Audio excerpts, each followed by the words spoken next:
Hey beautiful peeps. So I thought I'd just do another video today. It's been a little while since I did one. I mean, I haven't done many, but I haven't done one in a little bit because I ran out of my Dexies. So I'm currently unmedicated, and it's been a bit of a effort to get in front of the camera. Really an effort to get through the day, to be honest. I won't go into why I ran out before I'm due the next one, but you can infer whatever you like there. But yeah, I got another couple of weeks before I can get any more. So yeah, my emotions have been all over the show. Well, not really all over the show. It's just like I'm just a lot lower than I normally am when I'm medicated. Like I guess with my ADHD, I've always struggled with the emotional regulation. That's kind of been the hardest thing my whole life. So I'm kind of getting the 4 seasons in one day again with my emotions. You know, there's definitely been more anger, more frustration, more like I just want to give up. Like just like sad and just not thinking positively, and I hate that. Because I know that it's like it's not me, but it's like my brain just like reverts back to this lower programming or something when I'm not medicated. Let's just shut this door.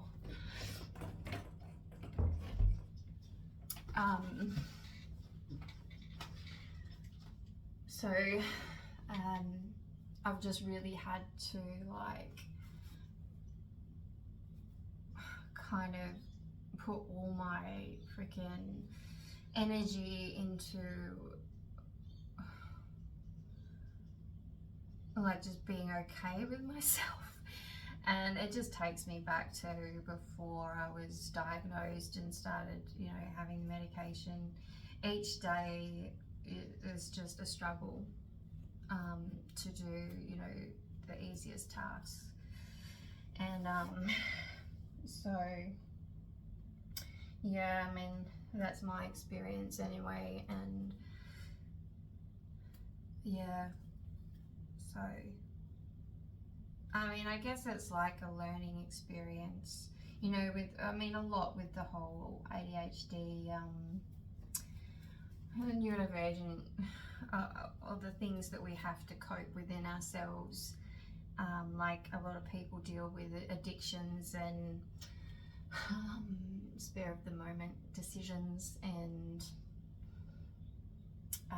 when we're not medicated, it's like we make these decisions in the moment, or even when we are medicated, to be honest. Like, I mean, this is why, like, one of the reasons why I ran out is because I'm just like time just doesn't like exist for me. And so I make a decision in the moment, and I'm just like I can understand the consequences of that decision, but I just feel like I'll deal with that, you know, when the time comes down the track. Like, for example, you know, I kind of knew that I would run out, and I'd be like, I can deal with it later. It didn't really affect me in the moment because it wasn't happening then. And I also kind of knew that when I did have to deal with these consequences of running out, that it would be a learning lesson. That I need to go through those learning lessons in order to learn that discipline to try and make the better decision for my future in that moment when I'm deciding to have a couple extra each day, or that sort of thing. Yeah, so I'm trying to look at it. It is a learning experience. It's like running out of money, like spending your money in the first couple of days, getting your paycheck, and then knowing you're not going to have money for a week or more. But in that moment, you're just like, well, I want this now, so I'm going to have it now. And that is very much an ADHD thing to do, is that, well, this is my life right now and this is what I want, so I'm going to do what I want. That absolutely has its benefits. We're very extremely courageous, brave, outgoing individuals, and willing to try new things and really go out there. But we also, on the other side of that, have to deal with sometimes the consequences of those actions.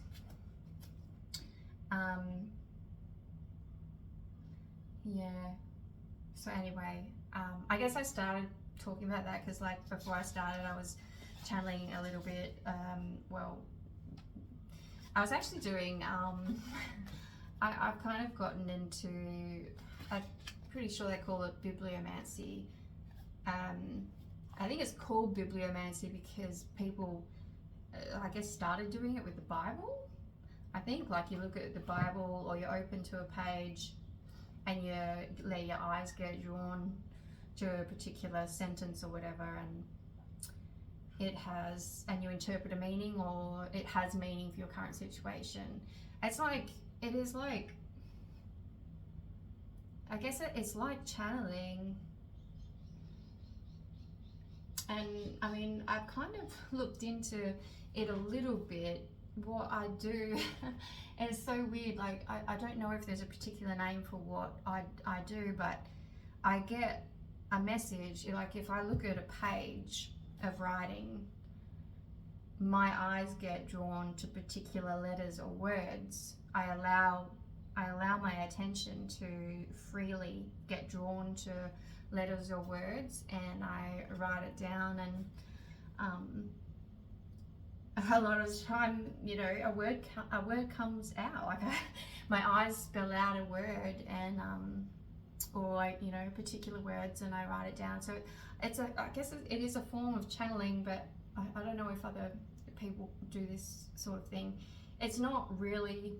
I mean, I guess I need to practice a little bit more, and my ego gets in the way, or like, it's taken me a long time to, I guess, accept the fact that, well, there's that kind of voice in your head saying, don't be ridiculous, you're just looking at the different ones, doing it yourself. But I'm not doing it I'm not doing it myself, or my higher self is doing it. I'm trying to allow my higher self to guide me, and it is tough to break that, like, the lucky band of holding on the control of my attention. And I guess that's what channelers do. You really have to step back a little bit so you can be guided. And I think that's, like, really intuition, like looking for the signs or synchronicities as well. Like, you just kind of have to allow it to be. It's very much a surrendering, not losing control of yourself, but it's a surrendering to be guided, or your attention taken to certain things, or listening to words coming in, or ideas, or like just general things. So I was actually because I find it really fun to do and to practice, I bought myself a little word search book. So there's just all these the word search puzzles in it, and so I thought it would be good with this. Like, I don't look at the words on the side that you're meant to find. I look directly at the mixed up letters and kind of test myself to guide myself to the different letters. So I'm challenging myself really, like, to try and increase that ability, because I think it's just so fucking cool how I'm like stepping back and seeing like this part of me that is directing, which is not me. Well, it is me, but it's not the me that's right here, and it's such a cool thing to like experience and see what comes through. So I don't know if you've ever tried that, but it's a pretty fun, interesting thing to do. And it's another, yeah, like I said, like when you really want to start channeling or getting into intuition more and increasing those abilities, the clair abilities or whatever, you really have to overcome a lot of the ego control and the disbelief in self, the disbelief that you can even do it, or that it's happening, that it's real. So I just keep trying to push the boundaries of that, or actually, you know, surrender the boundaries a little bit, whichever way you want to look at it. But yeah, so one of the things that came through when I was doing my little search of the word search thing there was, the first one that came through was money, man trap, alone, lake, eyes, clover. Then the ADHD unmedicated thing came through. It actually came through as med pill, and I immediately referred to a earlier discussion in my own head about me being unmedicated right now and it being a struggle, because I was deciding all day whether do I get back on and do a video or not. So I was having that conversation with myself earlier in the day, and then when I was looking for the words, pill and med came up and I linked it. The link happened immediately, and this is one of the ways it all happens, right? The synchronicities, the channel, the messages coming in, you immediately have a link, and trusting your immediate reaction or your immediate thought when something happens is part of that whole intuition and guidance, being guided thing. And this whole process, it takes time to build up that trust with your higher self, really. And it's so funny that you have to learn to trust your higher self, but that's what it's all about. Because, I mean, for a lot of us, this stuff, I mean, for me, it's also like far out there new, and also along the lines with the ADHD thing, you have such a strong, well, number one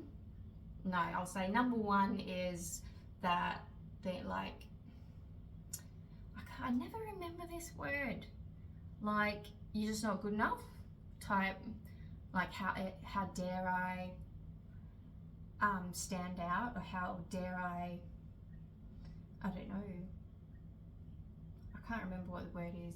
Anyway, so there's, I wish I could remember that word, because I've always really struggled with it. Like, it's just, I guess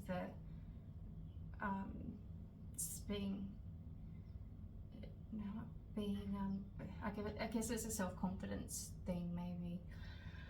And another big one is, for me, I've really struggled with this, is the rejection sensitivity. So I'm feeling like I'm always doing something wrong. And, you know, with everything my whole life, this has been, rejection sensitivity has been massive. And now I'm dealing with it with my higher self and my guides. It just doesn't fucking stop. So it's just a whole nother level of me feeling like I'm being judged by my own higher self, who would love me to fucking bits because they're me.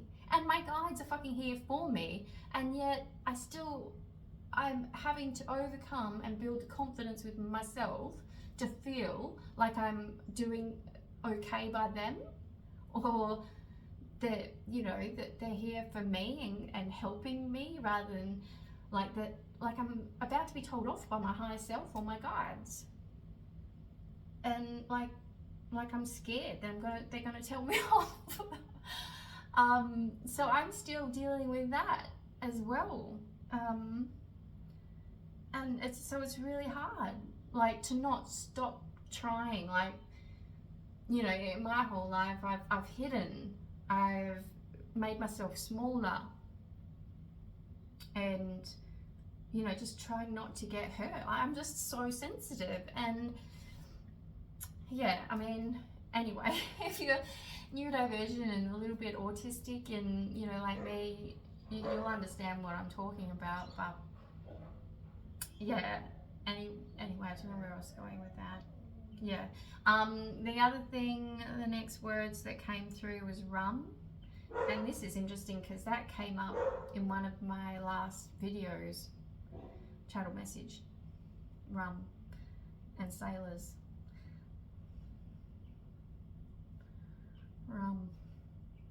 And then the next one that came through was Bermuda Triangle, which was in one of my poems I wrote the other day. Well, Bermuda, not triangle. Bermuda I saw with my eyes. And then Smith, AI, which I immediately assumed was the movie and the storyline of that movie. And then Cole was the last word that I saw, and then I stopped there.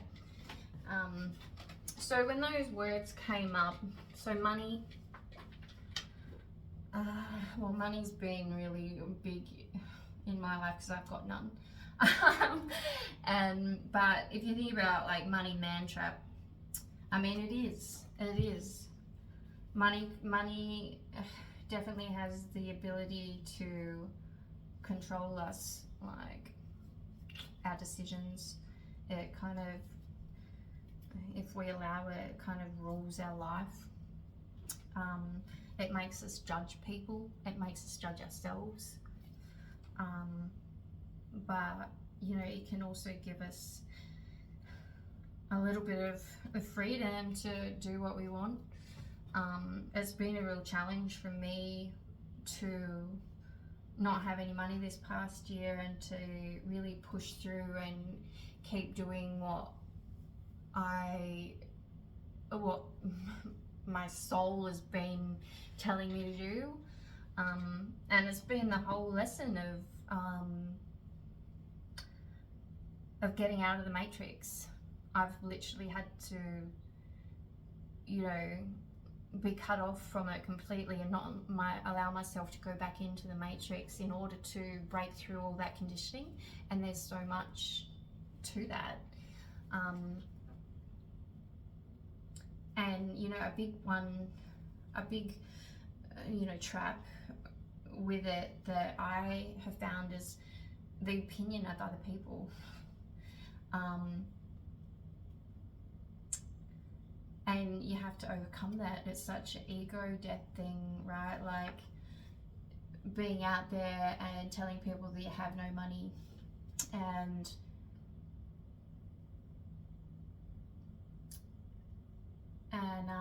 going through the process of trying to stick to your guns to do, you know, to break out of the matrix, to do things your own way and not be getting any money from that, but being absolutely determined to do it, like knowing that it's possible. It's got to be possible because that's what we're fucking made for, like, to do it our way.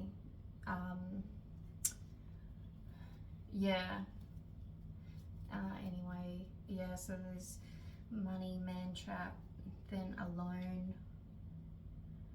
I guess I have been going alone as well through that experience. You know, obviously there are a couple of people that have been there, have tried to understand what I'm doing,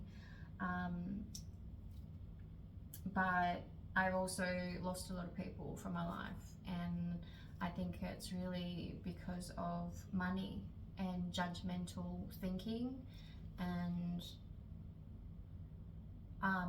the fear of doing things differently. Yeah, I mean, it is pretty scary when you when you feel, I guess, that you've got to stay in your comfort zone because you just can't handle going outside of it. And you know, to be honest with me, I wouldn't have been able to do this if I hadn't been medicated, learnt about my neurodivergency, learnt about autism, and really embraced the fact of who I am. And you know, for me, being medicated has been the best thing that has ever happened to me. The best, by far, alongside psychedelics and microdosing. Life-changing.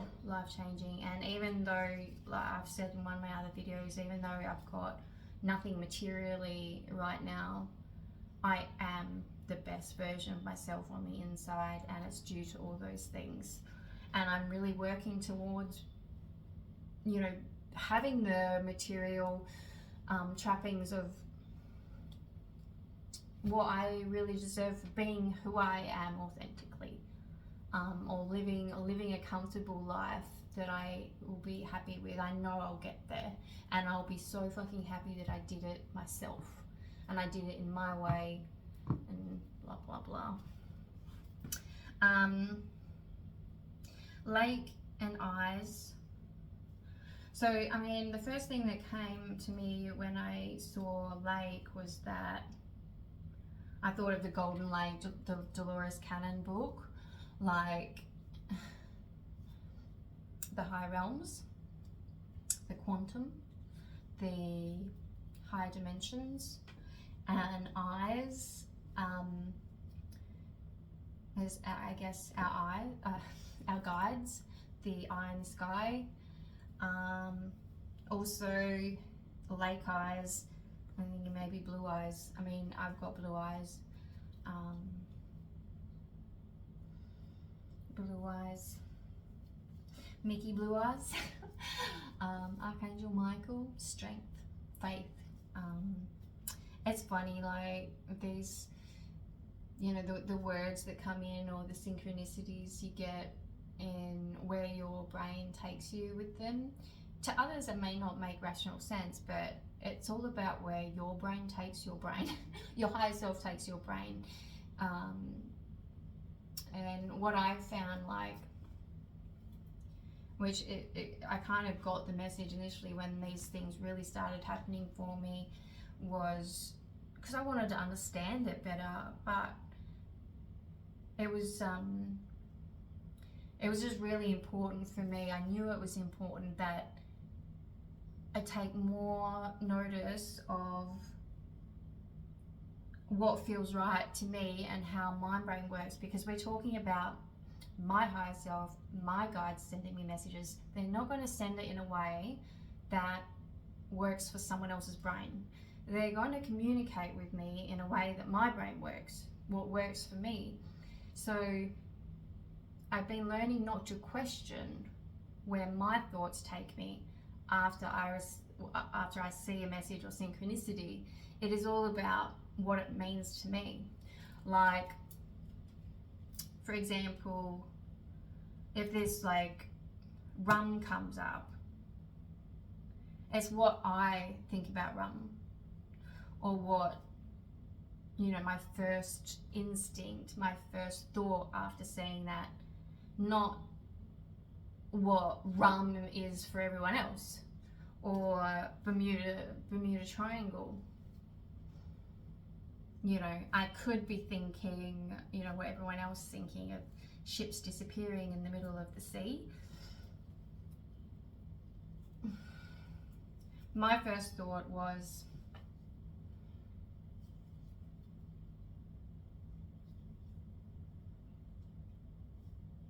well, it actually was a little bit like that, but it was people disappearing, and mysteries, and why, yeah, tower moments.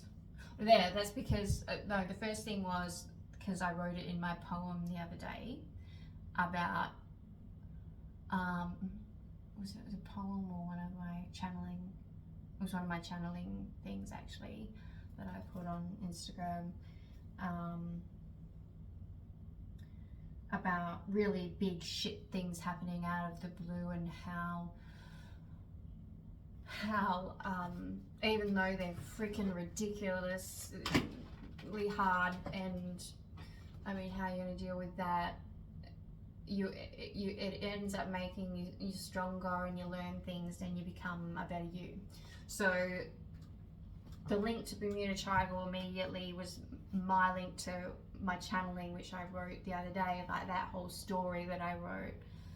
But yeah, for example, another person would be just thinking about ships disappearing in the sea. So for me, I had other links other than ships disappearing or people disappearing. Yeah, so it's a little bit of both there. But anyway, I was just trying to get at, really just trust your own brain. Like, they're your guides sending you messages. It's your higher self.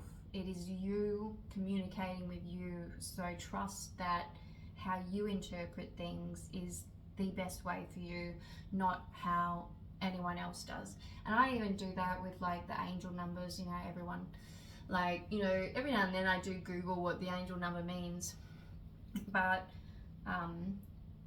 a lot of the time I see them, and you know, I just kind of, it can have two meanings. One for what that number means to me. Like, a number could mean anything. It could be a house number or someone's house number that keeps coming up.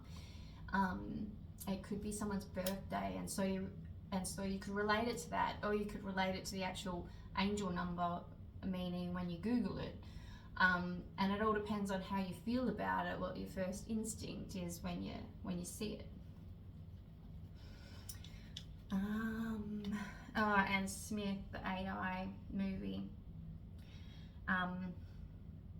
That was such a timely, synchronistic movie for me. And so it's a really good movie. The storyline about how people can have such a,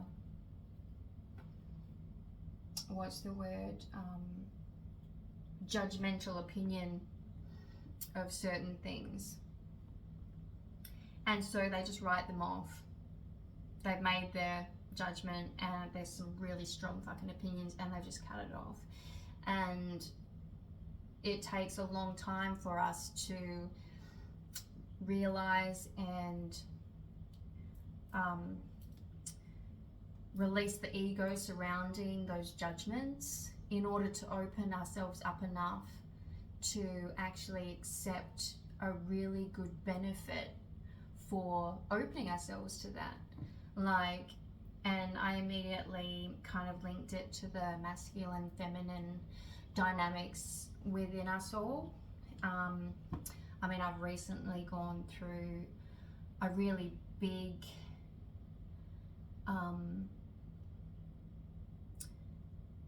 moment with a family member because of these really big judgments type thing. But anyway, getting back to the more within ourselves, because before I started this, I was really considering just doing a video directed at men, the divine masculine, because I don't know, I've just been really tapping into that because I think I've been healing it a lot within myself. And so I guess I wanted to really, I've been thinking a lot about the different aspects of self. Fuck, that word actually came up in there as well. The aspects. The different aspects of self, the masculine side and the feminine side. And I've recently really been healing the masculine within me. And feeling a lot more secure within myself because I've been healing that. And because I've been healing the masculine, my feminine's been feeling a lot more safe. because it's like I've got my own back now, and before it was like I felt like I couldn't trust the masculine. And I had this really full-on moment a week or two ago where I realized that I was feeling the masculine within myself on such a brand new level, like a level of safety that I've never felt before, and I was giving it to myself, and it was so beautiful. It was really fucking beautiful to feel that within myself, that different aspect, like the warrior man within me has just pulled his sword out effectively and is at my back, and allowing the feminine at the front to freaking go for it. Like, he's there and he's got my back. I mean, it's all part of me, but I'm feeling that within myself, and it's such a powerful thing. And I guess, you know, I know that men in general really find it hard, I think. Now, I don't know from a man's perspective on what it feels like to embrace his feminine side. So I can't tell you what that feels like for a man. But what I can tell you that I know absolutely that I've had to heal a lot of aspects of my feminine in order to get to the point where my masculine was ready to heal. I don't know why it went, or maybe it's a little bit of both each time. Like, each time I heal a little bit of one side of my aspect, the other one then follows up. And then I can go a little bit more with my feminine healing, and then all of a sudden the masculine steps up and I feel that much safer to go a bit further with my feminine. And it just seems to keep going like this, like a little bit of brave feminine, you know, freeness type, embracing that creative wildness of the feminine, and then the masculine is like, oh shit, I better step up now and protect this crazy bitch. And so then he has got to learn a few more tricks in order to, you know, pump those muscles a little bit more, to beef up, to then protect this more wild and free woman that I've just become. So it's like this, then this, then this, then this, and this, and this, and I'm really starting to feel both sides now, like, and that's really beautiful. So I guess I kind of wanted to talk about that, and just to get people thinking about it, that we do have both sides within us, masculine, feminine dynamics going on, and don't think about it as man woman, like, unless it works for you thinking that way. But you could think of it as electric and magnetic. Like, let's talk sex, right? I mean, from a sexual, just so you understand the electric, magnetic, like, electric would be like you want to fuck someone. Magnetic would be you want to flirt with someone, so they come to you. I don't know if that works completely, but you kind of see where I'm going, like making the first move, or I don't know, like giving someone a wink.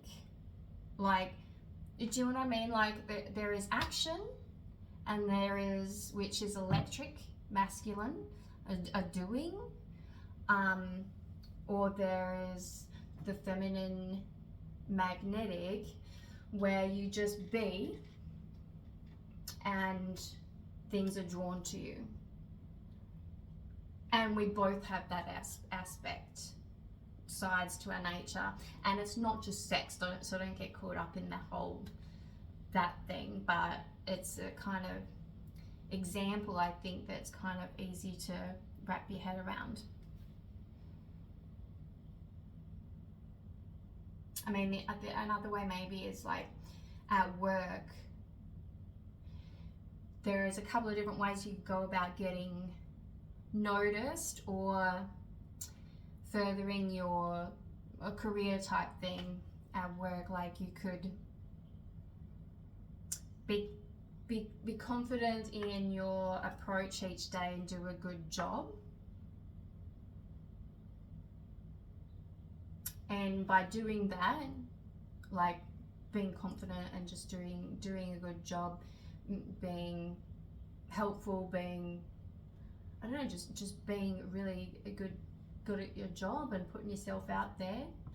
And then another way is to walk into your boss's office, sit down and ask for a pay rise because of this, and this. There's two ways to go about it. One is masculine and one's feminine, electric or magnetic. And both could work, obviously, if you're good at your job. Yeah, so it's in every kind of aspect. It's like, well, maybe like with basketball, for example, offense, defense. Maybe you could think about it that way. Offense would be feminine, and would that be right? Maybe, I don't know. Defense would be masculine. Yeah. Yeah. Anyway, so there's a lot of different ways, but yeah, like I was talking about, the judgment around some ideas or thought patterns or what people talk about or type of people or thinking that it's got to be just one way, or yeah, I mean, like, because I linked it with that Smith AI. I mean, I linked it as in, like, what's her face? What's her name? The actress.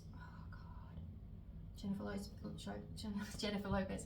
Anyway, she would have been the masculine in that dynamic, and Smith would have been the feminine aspect. So if you put it that way, like, she is just like, fuck no, like, that is not me, you're not getting anywhere near me. The barrier goes up, and Smith has to convince her over time that if they unite their forces, they'll be unstoppable. Or maybe she's like dark feminine and he's, oh fuck if I know. Anyway, anyway, you can kind of see what I'm kind of getting at, that maybe if you just get rid of that whole masculine feminine idea in that movie, but you can see how the two, you know, it takes a long time, or especially for Jennifer Lopez in that movie, to break down her ego and her programming around the idea of joining forces, or that it would be any good for her at all. But, you know, when she does accept it finally, when she has the ego death and allows that other side of her to come on board and work with her, and they work together, that's when they're an unstoppable force. And that's what I relate to it within ourselves, right? The masculine, feminine, and, you know, taking down our ego barriers, the having the ego death, and surrendering to the balanced individual within ourselves. And another thing that I thought of when I watched that movie was opening up to our higher selves and connecting and surrendering to that connection. And also, like, that's kind of like an ego death in itself as well, like surrendering to the fact that they are there to actually help you. And if you finally surrender to opening up to it and learning about it and letting them in, it is like having AI in your system. I thought it was a fucking good movie because of that fact. Like when you start getting the downloads and that from them, it is literally like a natural eye. It's NI. It's natural intelligence being downloaded into your head. So guys, I'm serious. Fucking open up to it. But it is your intelligence, natural intelligence. You don't need AI. We don't need AI. It is here already. It is our higher selves. It's universal intelligence. We just have to release our ego and open our minds and hearts to it. It is literally right there, and it's you. It is you. That's what is crazy, and that's what they talk about, this whole matrix being the money game, the money trap, all this programming that's been put in place to stop us from relaxing enough and feeling safe enough in our lives to open up to the magic, the spiritual freaking intelligence, which is us, our powers, our gifts, our God and Goddess like natures, which are natural. That is what we all have the capability of doing. If we break free of this whole matrix programming ego,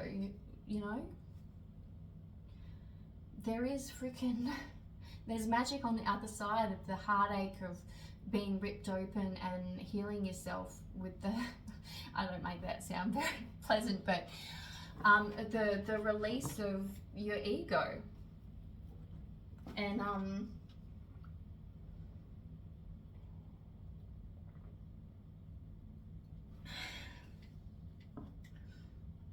opening up your mind and heart to other things, and listening to intuition, building your intuition, which will get you there.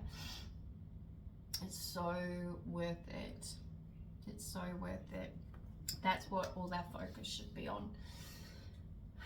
And we're getting there. There's more and more people doing it. It's not freaking easy to break out of the matrix, to let go of that money trap, to get out of the money trap. That reminds me of the game Mousetrap. Yeah. It's like you're playing that game and you're working so hard to make your trap. You're working so hard everywhere you go, but lo and behold, you're actually creating your own trap to get caught in. And that's the fucked up game that they've got us playing, guys.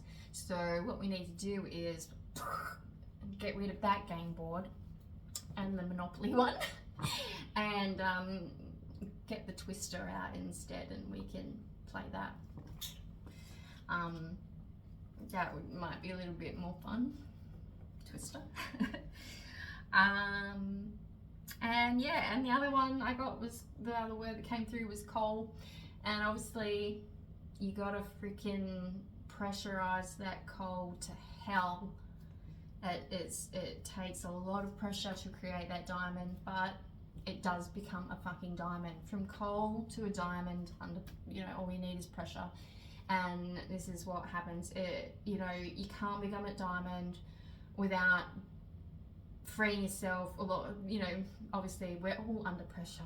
We're all freaking diamonds waiting to happen. But it's like, just freaking dig yourself out of the hole and realize that you are a diamond. That's what I reckon. I mean, there's enough pressure to just digging yourself out of the hole, and then you're a diamond when you come out. But yeah, seriously, open your eyes. Open your eyes and hearts to them more.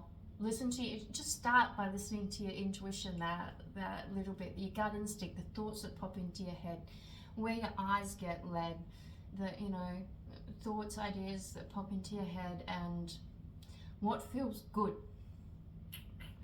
And believe me, I know that most people are not happy to go to their jobs every day. They are traumatized by their alarm each morning. It is literally, we're dragging ourselves through freaking Groundhog Day, hell, shit every day just to do the same old thing.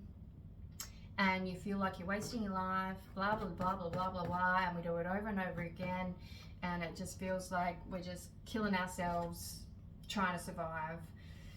And, you know, like getting out of it feels a little bit like that too, but you're so much more fucking happy because you're doing it your way.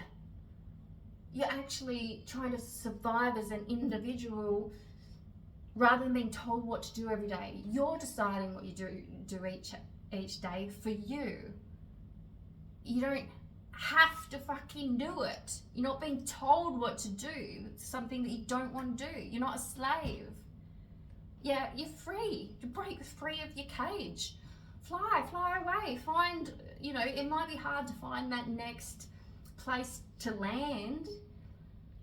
Your wings might be tired from all the flapping, trying to find a safe place, you know, after breaking free of your cage, but you're fucking free. And there is nothing better. There is nothing better than feeling like you're free, even if you have to work hard each day to find your next $10 for a meal. I'm serious. It's worth, there's nothing like it. So I highly encourage, I mean, obviously, you know, I don't want anyone to end up on the street, and I completely understand how some people end up there, and it is such a struggle, and I really feel for everyone in that situation. Like, there's definite times where I've had to, you know, count up my silver coins to buy enough food for my animals, and they have been coming before me, and I've literally been Mother Hubbard with nothing in the cupboard. I've, you know, been happy to eat tuna like freaking Erin Brockovich, as long as I've had enough food for my pets, or, you know, or just you know, I've hocked stuff to pay a bill. Obviously borrowed money, I owe a lot, but this is me choosing, and I've had to get creative. Like, I've gone on to GoFundMe. I've you know, sold stuff that I didn't need anymore, and continue to do so just to tick me over. But, you know, there's ways, and I keep finding and looking for different ways to get me through until I start getting a little bit more momentum in what I'm choosing to do. And it is so empowering, and I feel free. And yes, it's really hard to overcome all that programming around money and what other people think of me, and all that, but I feel like a new woman, and I'm really proud of myself. I still struggle each day. I still feel like the anxiety, but I know that this is all part of the learning experience of breaking free. It's like I'm still, you know, I've got my head above the ground. I'm digging myself out, and I've got my head out, and I know that I'm free, but I'm still trying to pull the rest of my body out. Yeah, so it's not easy, but fuck, I can't explain how much better it is than what I was doing before, going to work every freaking day doing the same thing, and me thinking of the fact that I'd have to do that for another 50 years or something ridiculous. 50, but you know what, 50. But well, who knows, we might all live to where we're 150 these days, and then we'd have to work for like another 70 years. That's just, oh my god, can you imagine? That'll make you want to break out of the matrix just thinking of that. Yeah, I mean, by the time another 20 years, we might not be getting our retirement stuff until we're like 80 now or something bullshit. I don't know. But you know what I mean. Anyway, like, I couldn't do it anymore, and now I feel that much more alive, choosing for myself each day what I want to do. There's a freedom in that. Like, I'm currently trying to do something one way, but there's nothing locked. I'm not locked into any of it. I can change my direction tomorrow and not be concerned, because I know that I can just find my way, and I am so happy to, you know, which way will I go today? Am I going this way? Am I going this way? It's not the fucking same freaking thing every day that someone else is telling me to do that I feel like I'm stuck in. And that's there's the beauty of it. I was going to pull cards and everything, but I don't think I'll do that. I'll make another video after. But yeah, crazy what can come out over like 5 words read on a page and then interpreting what to talk about. It is magic. Love you all.